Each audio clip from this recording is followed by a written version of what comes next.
Welcome to another episode of Finding Freedom. In this video, we're going to talk about the power of understanding and how understanding can be a superpower. So, I originally grew up in New York City, and one of the things I learned very quickly is how to communicate, being that, well, English wasn't necessarily my first language. I mean, growing up, I learned English, but I learned something known as Ebonics growing up in the street. So, there were different terminologies, right? And then as I got older, there were different artists, so on and so forth, that came out, such as 50 Cent, Jay-Z, and all these people. And then I heard G Unit, and then everybody was like, oh, G Unit this, G Unit that. And then I was like, man, what would be cool if that was like God's unit, right? Or like a specialized unit. Like that'd be, oh, G Unit, blah, blah, blah. And then I went to the Marines and we used to joke around and then we used to do our cadences, but no one understood what it was that we were saying because they didn't come from the culture that we came from, right? The culture is different than the individuals that think that the culture is something that they see on TV. Now, this is why people have to get together sometimes because, well, people always want more. And so when people want more, right, it shows their greed, right? Some people aren't as hungry as others. And this is why communication in all of its simplest forms means, well, how can I tell you something and you understand me, right? If I said I love you, what does that mean, right? So when we're talking about understanding, you have to understand this. Not everything is in black and white, and not everything is as it seems. And I took that from being a magician for over 20 years, right?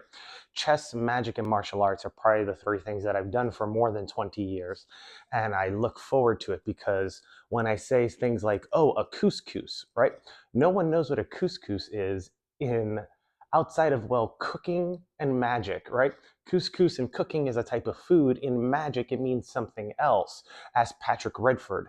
And so it's one of these things where if you don't understand, then you're not going to have the superpower in connecting with others on a deep spiritual level. So from this point forward, if you haven't seen my whole lessons in class where I train people to have a better mind, to think better, to do better, right? Not only with their words, but to speak intelligently. You can say whatever you want to say, just do it intelligently.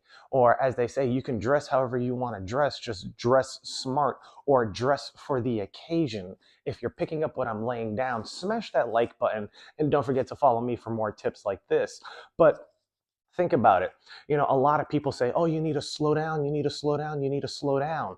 Well, why should I slow down for you? You need to speed up to me, or I need to go and find my people or train people to come up and understand what it is that I'm saying so that we can have a strong unit, foundation, friendship, etc.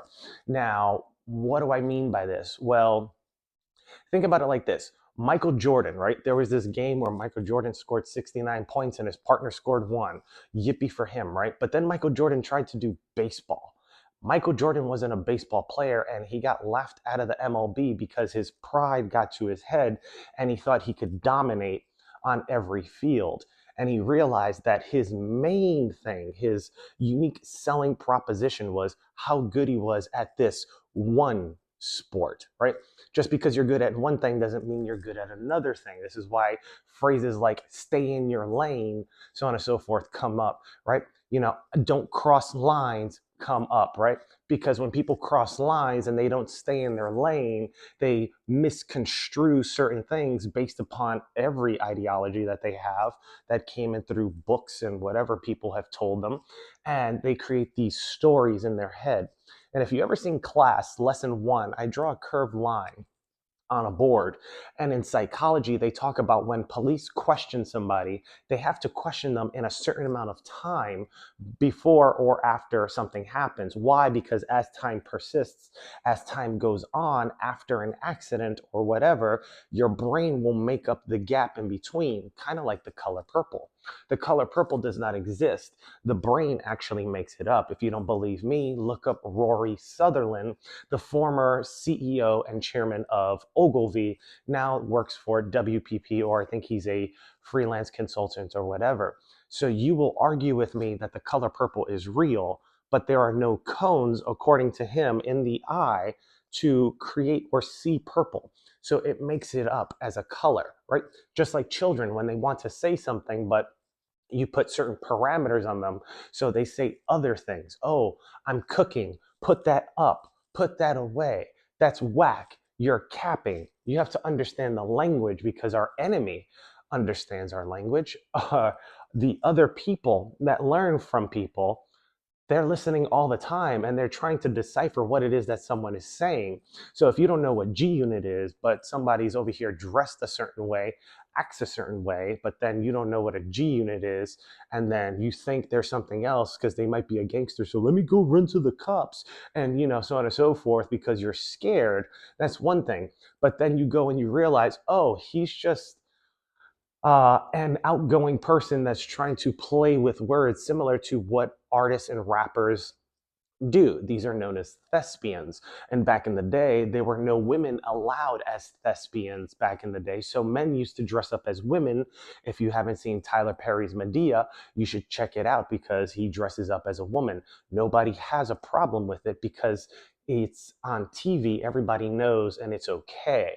It's only when something's a secret or you're trying to keep a secret that for some reason internally psychologically your superpowers diminish. So when you're not able to be vulnerable and be yourself to help people understand you, they're going to want to try to put a story on you.